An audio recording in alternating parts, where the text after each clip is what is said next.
Timbog ang nakatalang top 2 most wanted person na may nakabinbin na kasong acts of lasciviousness sa barangay Sapdaan, Santol, La Union. Yan ang report ni Police Staff Sergeant Jandel Supremo.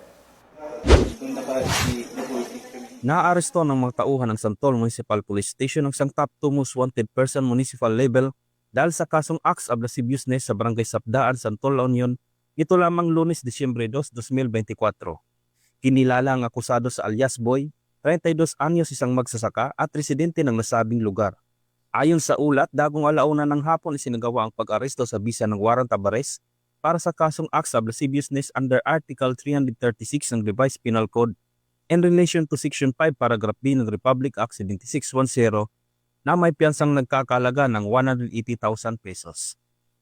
Pagkatapos ng pag-aresto, dinala si alias Boy sa Balawan District Hospital para sa medical and physical examination.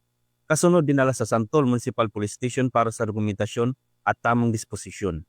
Samantala, patuloy ang pagtutok ng mga kapulisan upang masigurong mabigyan ng hustisya ang iba pang biktima ng krimen sa pamamagitan ng masigasig na operasyon laban sa mga most wanted person sa kanilang lugar. Mula dito sa Ilocos Region, ako ang New PNN Correspondent, Police Staff Sergeant Jandel Supremo, alagad ng batas, tagataguyod ng Balitang Pulis.